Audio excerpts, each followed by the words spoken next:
Magandang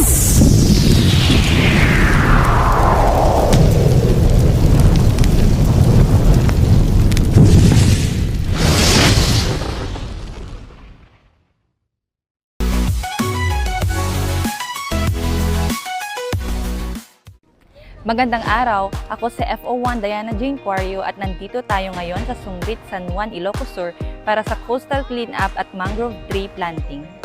Aktibong lumahok ang mga kawani ng Bureau of Fire Protection Ilocos Sur sa pangunguna ni Provincial Fire Marshal, Fire Senior Superintendent Ramel B. Borja sa coastal cleanup at pagtatanim ng bakawan na inorganisa ng Philippine Coast Guard Ilocos Sur sa pamumuno ni Lieutenant Christopher T. Busilan. Ginawa ang aktibidad sa Sungrit, San Juan, Ilocos Sur. Nagkaisa ang Bureau of Fire Protection at Philippine Coast Guard sa paglilinis ng baybayin at pagtatanim ng bakawan upang mapangalagaan ang kalikasan. Layunin ng pagtatanim ng bakawan na protektahan ang baybayin laban sa malalakas na alon at pagguho ng lupa at magsilbing tirahan ng iba't ibang lamang dagat. Ipinakita ng aktibidad na ito ang malasakit ng Bureau of Fire Protection hindi lamang sa kaligtasan ng mamamayan kundi pati na rin sa pangangalaga ng kalikasan at katatagan ng komunidad. Magandang umaga, sir. Sir, maaari ka po bang magpakita? Yes, magandang umaga rin po. Ako po si Lieutenant Christopher T. Busilan, Philippine Coast Guard, ang Provincial Commander po or Station Commander ng Coast Guard Station Ilocos Sur. Sir, ano po yung kahalagahan ng aktibidad na nangyari ngayon? Ang kahalagahan po ng activity natin, which is yung mangrove planting activity.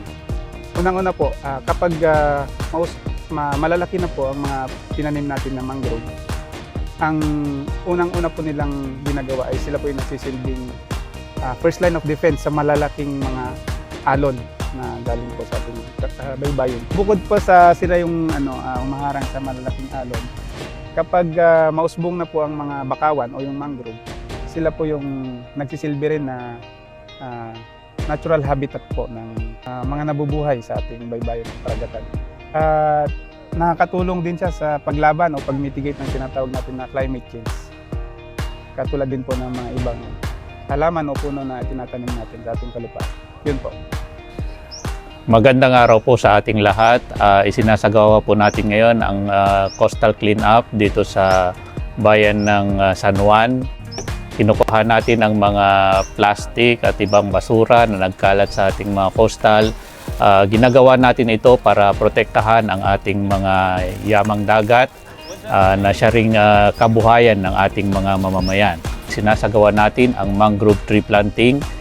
Ito ay para maprotektahan ang ating mga komunidad sa oras ng disaster. Ang mangrove ay nagsisilbing barriers sa ating shoreline para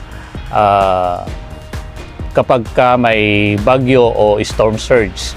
Tayo rin po ay nagpapasalamat sa Philippine Coast Guard sa pag-imbita sa atin upang isagawa ang mangrove tree planting at coastal cleanup upang tayo ay makatulong sa ating environment at sa community.